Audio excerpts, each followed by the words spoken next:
up on the news tonight. Households without sanitary facilities to benefit under Accra modernization plan, says President Mahama. Government issues white paper on Commission on Judgment Debts report.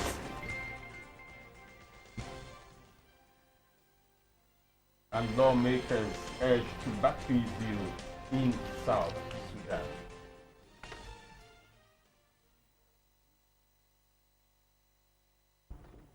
Always a pleasure having you for company here on GTV and also on GBC24. This is News Hour. My name is Abdul Hayi Woman. And I am Shirley Annan. Clement Sam is our sign-up for tonight. Our very first story. Some households in Accra without sanitary facilities are soon to be provided with such amenities. This is part of measures to modernize the capital city of Accra. The President, Mr. John Mahama, announced this during whistle stops across parts of the Greater Accra region, in which he inspected projects while engaging opinion leaders on key issues about development. Napoleon Atikito with this report. The facelift at the Kotoka International Airport is the completion of the Terminal 2 Arrival Hall. While inspecting the project, President John Mahama said it is aimed at enhancing Ghana's status as the aviation hub of West Africa. Ghana already basks in the accolade. However, the latest additions to the only international airport are to give the necessary infrastructural support to growing use of the facility. Patronage of Kotoka International Airport has increased, with some sterling statistics as proof. The number of air travel passengers using that entry point has jumped from 1.5 million in 2009 to about 14 million in 2014, representing a 100% increase in volumes. The Ghana Airport Company might probably be the only or one of a few to have had the President of the Republic sitting in their annual general meeting to discuss pertinent issues relating to aviation. The President made upgrading existing airports a priority while starting works on airstrips at some regional capitals. The government announces that there will be a Terminal 3 building and Ghana Airways will return to the skies. For now, the President is delighted that things are on sound footing in the sector. Either you are getting through this back by the boundaries monitoring the process, or you are allowed to use the program to facilitate our processes. How fast is it? Instantly. The President was at Dodowa to inspect a new district hospital. Work is 90% complete. The state-of-the-art hospital is to serve people in the Shai Osudeku area, has facilities such as operating theaters, maternity and pediatric wards, and modern and local public health and traditional medicine programs. Construction started in 2014 and will be the first to be delivered under the National Build to Care initiative by the Ministry of Health in collaboration with UK construction firm NMS Infrastructure Limited. Similar hospitals are to be built in Fomina and Kumeu in the Ashanti region, Sekendi in the western region, Abetifi in the eastern region, and Garu in the upper east region.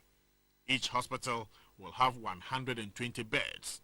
The district hospital program being delivered at a cost of $175 million is to improve access to health care.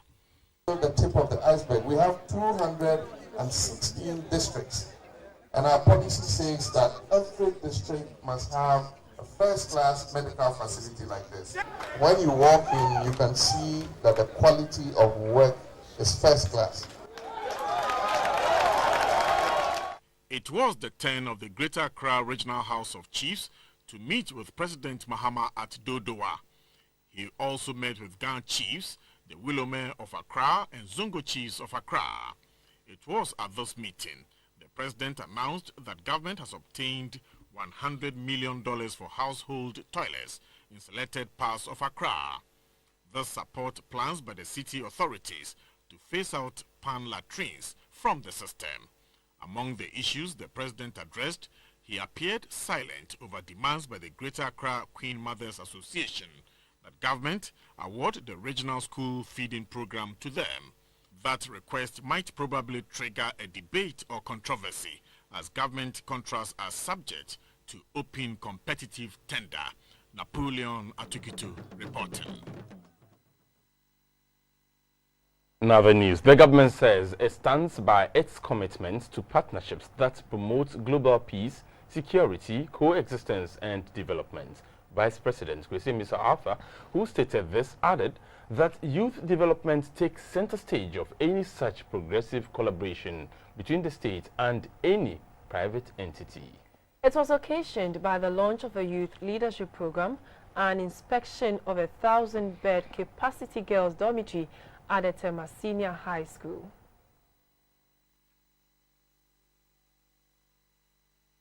Built in 1961, Tema Senior High School, like most schools born in the Nkrumah era, is doing well. The only boarding school in the port city of Tema records high numbers of graduates who climb high the ladder of academia. With increasing population, the school faces its fair share of infrastructural and deviance challenges, and the headmistress, Mrs. Elizabeth Asari, capitalized on the launch of the One Hope Youth Leadership Program to point out some hurdles that need to be overcome. The boarding facilities provided with the establishment of the school in 1961 has not seen any additional expansion, thus creating acute problems for students who are placed here, many of whom come from far away but are compelled to be day students or the final year student exit. Being in operation for 12 years, the scripture-based non-governmental organization One Hope International is present in some 44 countries and has drawn some 14 million young people to Christ. Being an ardent believer in the youth, Vice President Mr. Arthur launched the daily devotional book and the youth development program that, to him, holds the key to shaping the youth. A young, urban, literate population with Christian values must therefore be prepared to embrace the great responsibilities ahead of us. We must develop the potential in leadership and contribute to national development. This is a leadership development plan specially designed for our youth to, as it were, catch them young before they are led astray. It seeks to help young people maximize their potential. Another point of interest was the Get Fund-sponsored girls' dormitory with a capacity to house some 1,000 girls. It has been under construction for years, with the contractor exhibiting lack of capacity to complete the job. The Vice President pledged to facilitate its speedy completion, but a careful look at the facility showed that it was not disability-friendly, contrary to government's directive that all modern buildings should be accessible to the physically challenged. GBC24, Tema. In Accra on Wednesday, the New Patriotic Party, NPP, said President Mahama should not parry off criticisms by the party of his competence, but must demonstrate proficiency through his works. The acting chairman of the NPP, Mr. Freddie Blaze, said the NDC government is riding on broken electoral promises into the 2016 elections. Going into 2016, unlike 2000, the NPP now has a solid record of being in office for 8 years, delivering competently on that mandate. 2016 is about change from the incompetence that the people see, the incompetence we feel, and the incompetence we know. It is about change from corruption. It is about change from the return of cash and carry. It's about change from the hopelessness of the youth. It is about change to bring back hope. It's about a change from doomsday. It's about a change from broken promises. Next year's election is all about a change from falling education standards. It's about a change from collapse of the school feeding program. It's about a change from increasing the burden of the cost of education on parents and students. Meanwhile, the suspended chairman of the opposition New Patriotic Party, NPP, Mr. Paul Afoko, is heading to court. At an interaction with the media in Accra on Wednesday, Mr. Afoko said he will seek interpretation of the party's constitution at the courts of law. Mr. Afoko said he has exhausted all avenues available to him in the party to seek redress. He intimated his suspension was illegal because due process was not followed per Article 10 of the party's constitution.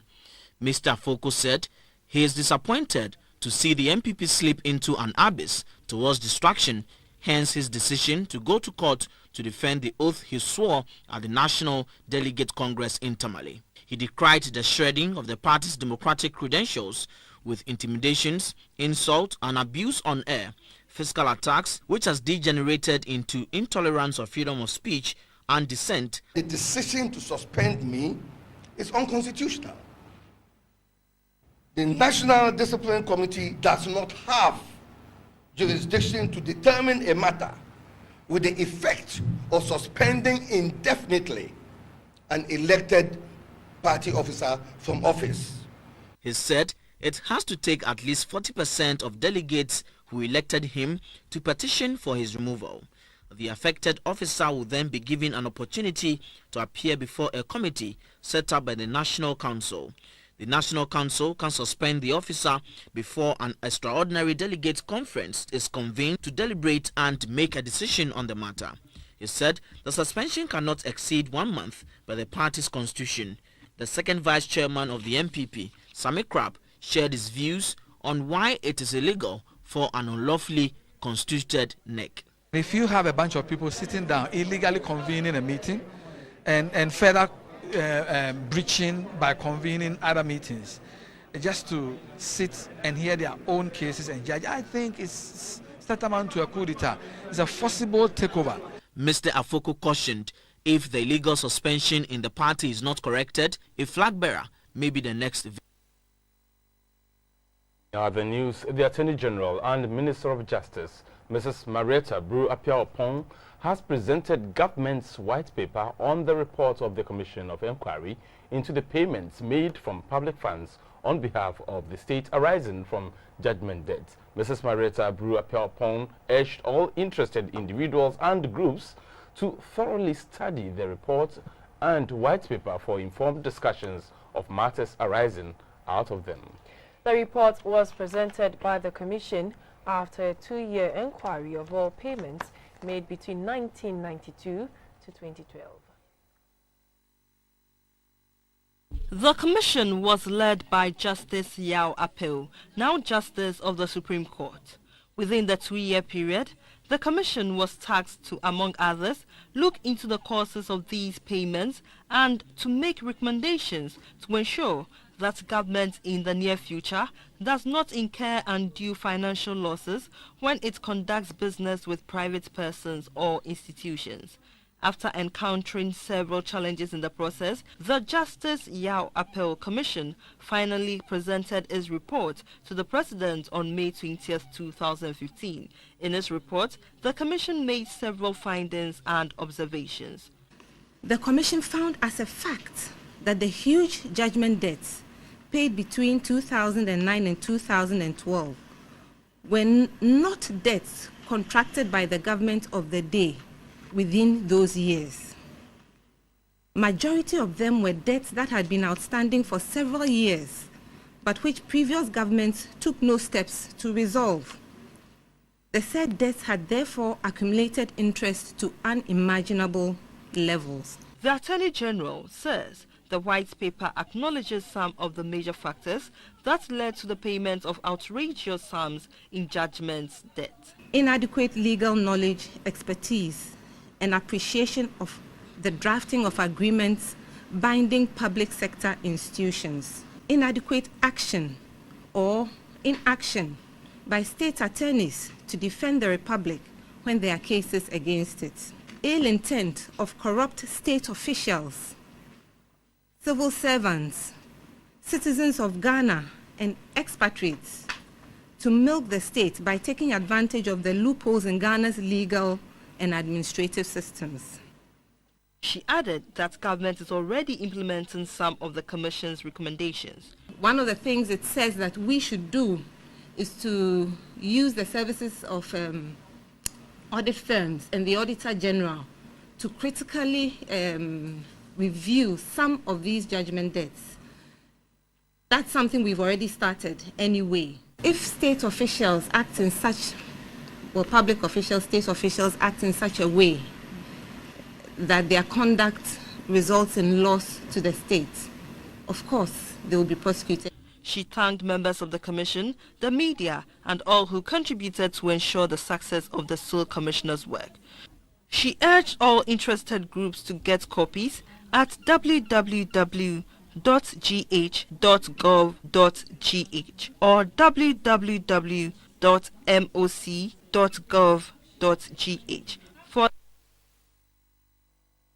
The founder of Mo Ibrahim Foundation has arrived in Accra for the annual Governance Weekend to be held from 20th to the 22nd of November. He was met on arrival by the Chief Director of the Ministry of Foreign Affairs, Ms. Leslie Christian. The annual Governance Weekend is a flagship event of the Mo Ibrahim Foundation held every year in mid-November in Africa.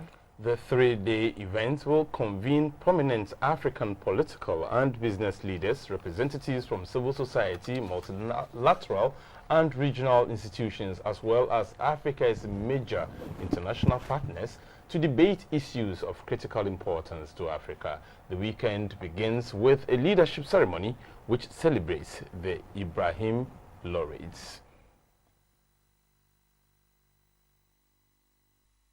We have more news ahead. Business is next. Stay with us as Maurice Ogbete comes away with what's happening in business.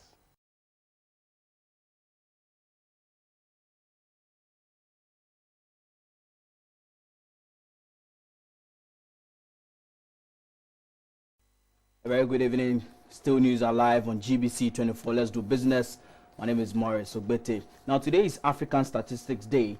National statistical systems are critical in generating statistics needed for decision making. Marking the African Statistics Day in Accra, the Deputy Government Statistician, Mr. Bawadia, called for the adoption of modern technology in data collection. Policymakers rely on high-quality data for the formulation, monitoring and evaluation of policies in order to raise the living standards of people. In developing countries, the invaluable role of modern technology in supporting national statistics systems is necessary in the dissemination of statistical data.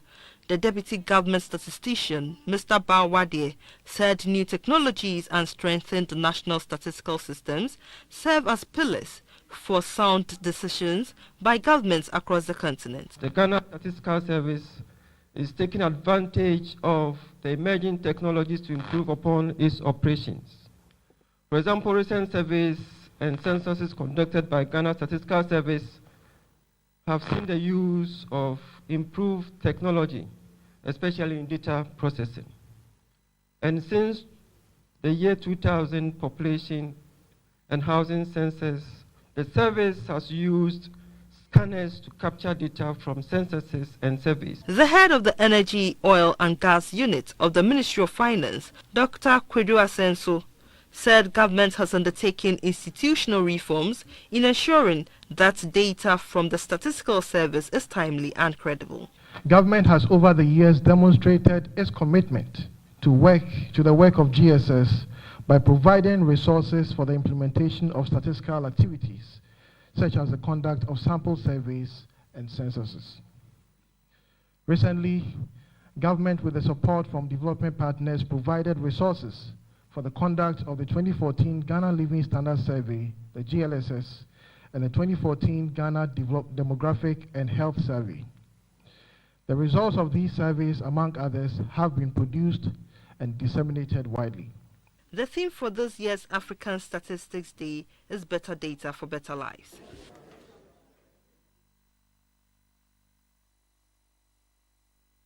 Still in business, Fly Africa, manufacturers of a range of insect-fighting products and technologies, has introduced the Fly range of paint onto the Ghanaian market. Fly paint does not only give your home a brighter outlook, but is capable of fighting insects which transmit endemic diseases such as malaria and dengue fever. Fly Africa enters the Ghanaian market with the aim of eradicating malaria and leading the pack of insecticide manufacturing companies on the continent. The company also has keen interest in Ghana's agric sector with its wide range of pesticides targeted at the country's coconut and oil palm industries. Established in 2013 in Ghana, Fly's flagship products include the Fly range of paints, Fly EM house cleaner, and Fly mosquito repellent. Fly paint has the composition which fight mosquitoes, ants, cockroaches, houseflies, and other insects which cause sleeping sickness, dengue fever, and cholera. At the official opening of the Fly factory and launch of Fly Technologies in Accra, the Chief Marketing Officer of Fly, Narinder Singh, spoke about the unique selling proposition of their range of products. Our microcapsulated slow-release feature makes it highly effective against pests and is completely safe for people and animals. A range of products can be used in areas such as agriculture, public health, and animal health.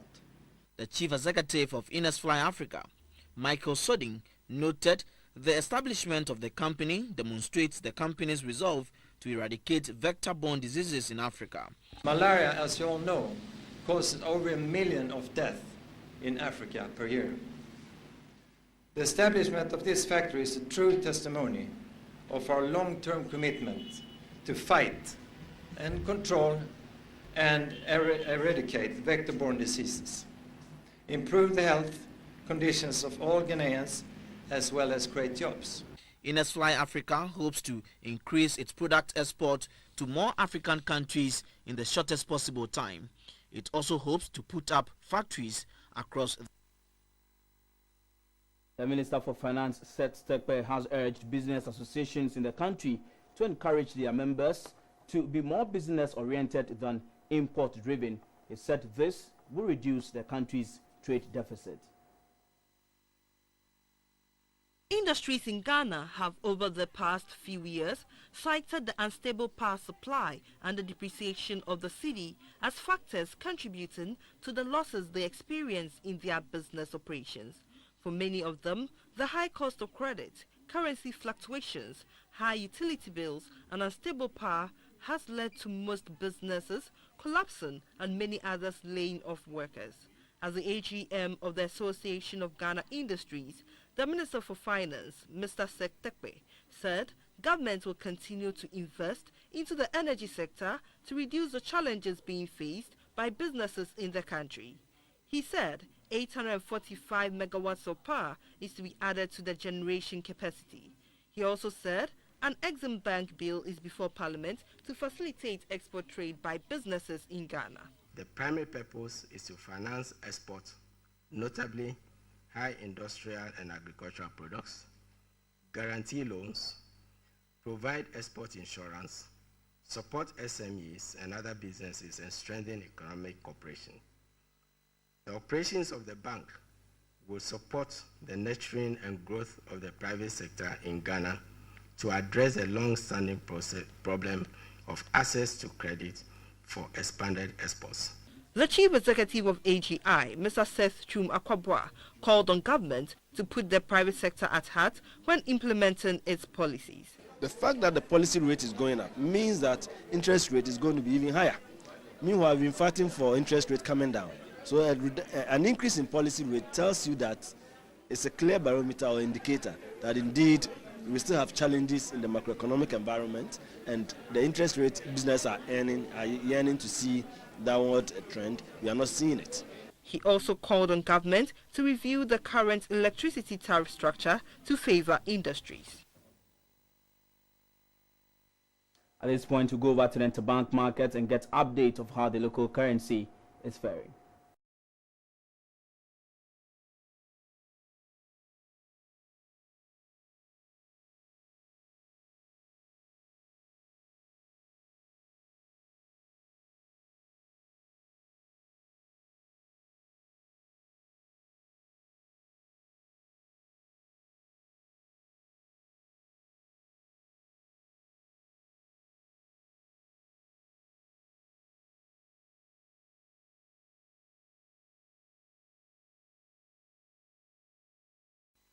The latest price of gold, cocoa and oil on the international commodities market.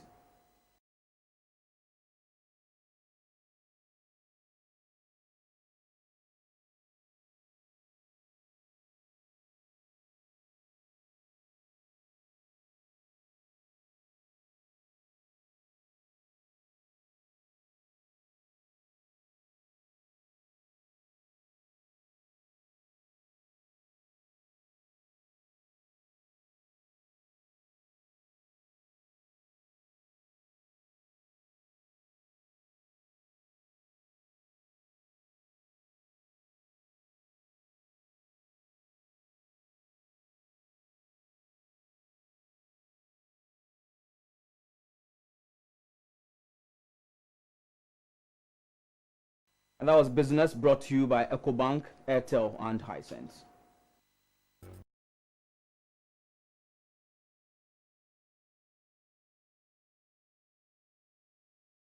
Welcome to the health segment.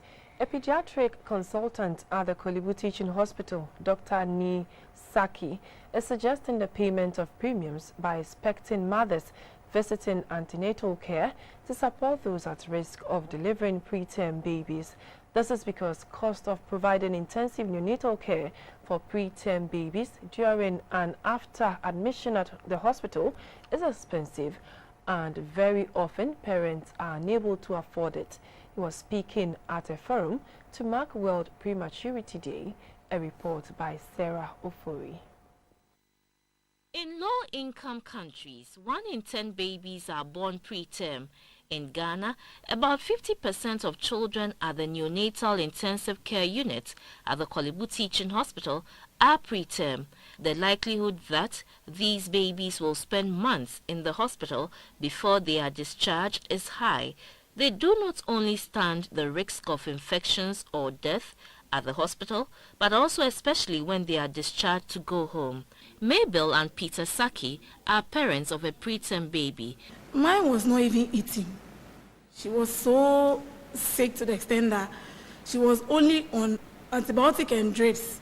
So for over a month, she has not eaten before, she has not taken anything. Caring for such babies can also be very costly as it is capital intensive.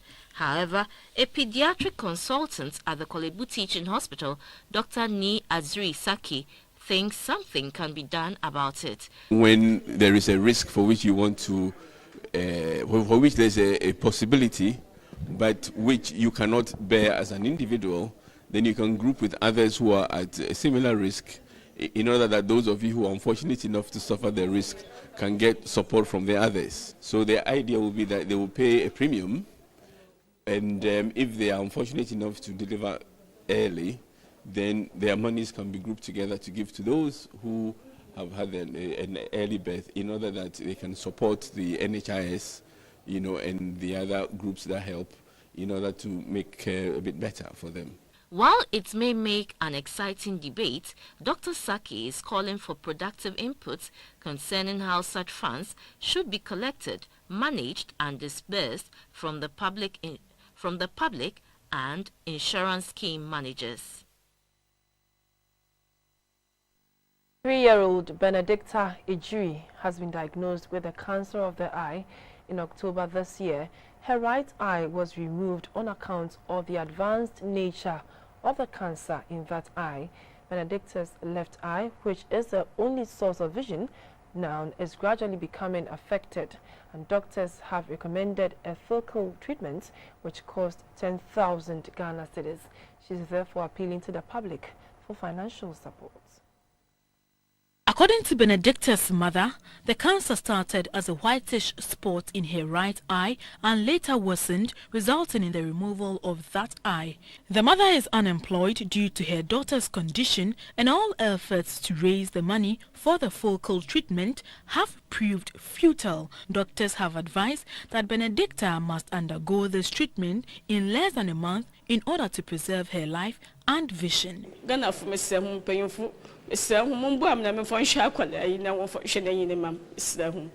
Said the doctor, nay, or say, yes, can a ma, any bakuna sen, bakun subese.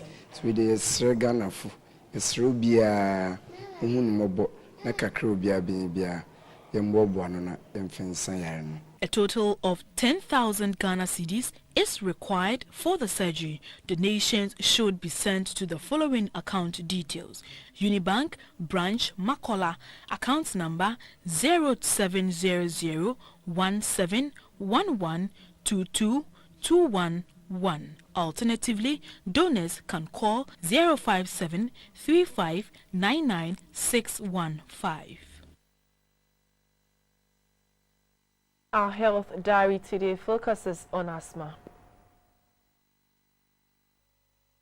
Asthma is a chronic disease that obstructs the airways in the lungs. This makes it difficult for air to move in and out of the lungs. People with a family history of allergies or asthma are more prone to developing asthma. The most common symptom is wheezing. This is a scratchy or whistling sound you make when you breathe. Other symptoms include shortness of breath, chest tightness or pain, and chronic coughing. Asthma symptoms may be worse during exercise, when you have a cold, or during times of high stress. There is no known cure for asthma, but symptoms can be controlled with effective asthma treatment and management. This involves taking your medications as directed and learning to avoid triggers that can cause an asthmatic attack.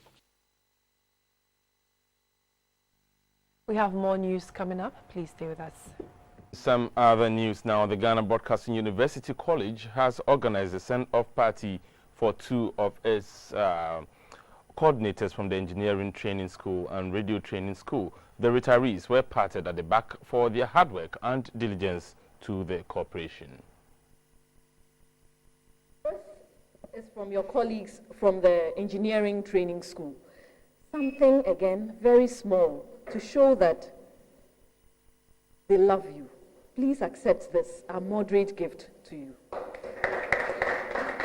Rising through the ranks to become senior manager, the head of the Engineering Training School, as well as a member and coordinator of the GBC Broadcasting College, Mr. James Ampim Dakun was employed on the 28th of November 1976 as a junior technical assistant. He served the corporation for 39 years and was part of the switchover team to color television as well as analog to digital audio and video processing. He is also the brain behind the commercial training of the GBC Engineering Training School. Minute token of our appreciation of all the work that you have done for GBC. Madam Edna Blagoji, the former acting head of the Radio Training School and a coordinator, came to GBC in 1987 as a guest artiste and later became a permanent staff for 25 years. She worked in various capacities and hosted adult education in Uber on GTV and produced and presented Woman to Woman on Unique FM. The director of technical production, Mr. Oscar Incho, congratulated them. The hard work and good things you do for your institution and for your society are rewarded by God Himself. And if you look at them, you will be doubting if these two are really 60. As we go into the future, the training school has more work to do. The training school is currently being seriously upgraded, and they have been part of the efforts to do this. I really don't know what we can do without their contribution, because now we have to fill in with new people who would now take up the challenge. But I believe that they have so much expertise that we can still refer to. The principal of the GBC Broadcasting College, Joyce Enimaiku, and others congratulated the retired staff. The advice I have for you who are still in, I'll give you another hymn. Goleba on spend and be spent, thy joy to do the Father's will. It is the way the Master went, should not the servant dread still. Right, and moving on to some international news now. President Salva Kiir on Wednesday asked South Sudan's lawmakers to back a peace deal aimed at ending 2 years of civil war and called for continued international support. South Sudan's latest civil war began in December 2013 when Kiir accused his sacked deputy Riek Machar of planning a coup. The fighting quickly spread beyond the capital and has been characterized by ethnic attacks, massacres of civilians, recruitment of child soldiers, rape, and other war crimes. The conflict has triggered a humanitarian crisis with 2.3 million people forced from their homes and 4.6 million in need of emergency food. Tens of thousands have died and the economy has all but collapsed.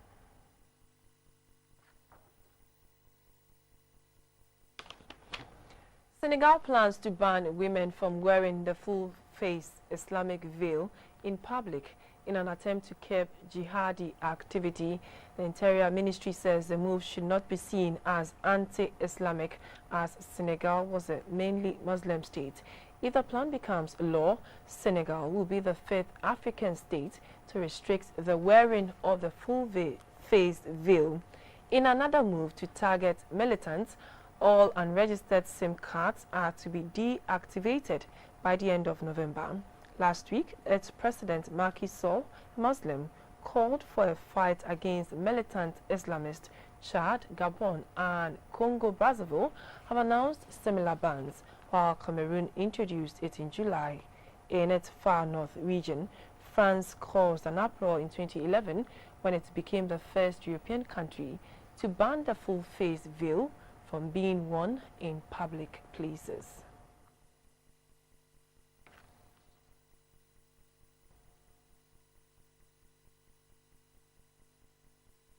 Up next is sports.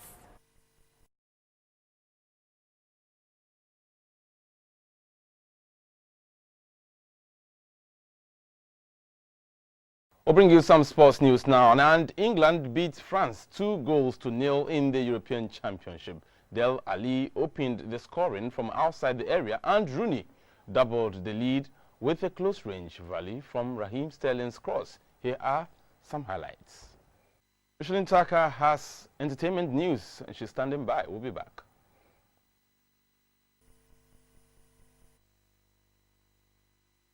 Hello and welcome to the entertainment segment of the news. My name is Michelin Tucker. The first ever one-scene movie to be done in Africa is proudly Ghanaian. It is directed and produced by a product of spirited actor Umar Krupp. The Arts and Entertainment Desk got up close with the director and one of the lead characters of the movie, The Table. It started from cutting shapes out of paper and using crayons and different stencils to tell stories of what happened in school when I came home to my parents. I started when I auditioned for spirited actors. That was when the Hollywood came down to Ghana to, audition some fresh talent to take them back to America, groom them, and then, So I auditioned out of 1,000. I was chosen the final 5 from Ghana to represent Ghana in America against Nigerian. Then out of the 10 over there, I was the final 3rd as well. Yeah, so I just decided, with this exposure, working with these great people in America and gaining this, and that was my first time. I came down to Ghana and got being within. The first movie I did was House of Gold, which I played the gay. First of all, are you gay? You can see I'm so not gay. I am very straight and I love women so much, But funny enough, I love playing gay. Why? Because anytime I do stuff like that, I have people talking. Even some people who don't want to talk about me, I have them talking about me. How do you see the industry? Does it pay? Is it good? People are desirous about entertainment. We cannot dodge it. That's what any movie industry needs. But what we are lacking is a variety. We need a variety.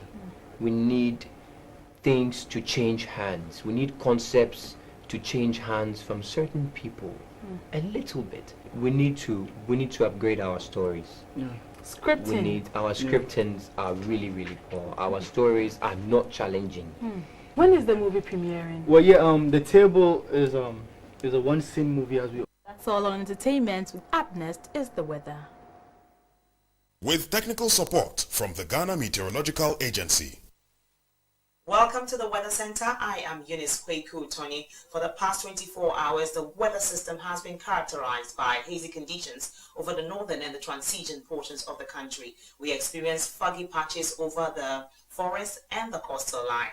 From now till tomorrow morning, we are likely to experience high humidity across the forest and the coastal line. This feature is likely to affect areas over Takwa, Chifuprasu, Kumasi, Kufuridua, Ho, Alavanyo, Togome, Volu, down to Pokwase, Accra, towards Azim, Salt Pond, Akuse, Takrade, and all their surrounding areas. We are also likely to experience cases of misty and foggy patches, as well as a chance of isolated thunderstorms affecting these portions of the country. Over the northern and the transition belt of the country, we are likely to experience cases of hazy conditions, and this feature is likely to impair visibility. For temperatures, we are forecasting a range between 22 and 23 degrees Celsius affecting most parts of the country. In the afternoon, we are going to experience partly cloudy conditions with sunshine intervals. This time around, we are likely to still experience a chance of scattered showering activities affecting the coastal portions of the country. For temperatures, we'll experience a range between 32 and 36 degrees Celsius across most parts of Ghana. The 48-hour forecast is coming up shortly. Do stay tuned to GTV.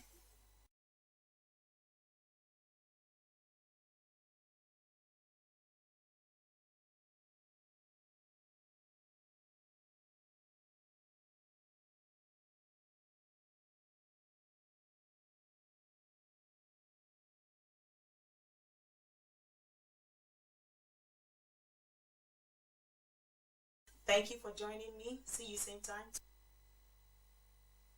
And just in case you missed any news item and in case you want some updates, do join us at 10:30 when we bring you News Tonight. Thank you for watching. Have a good day.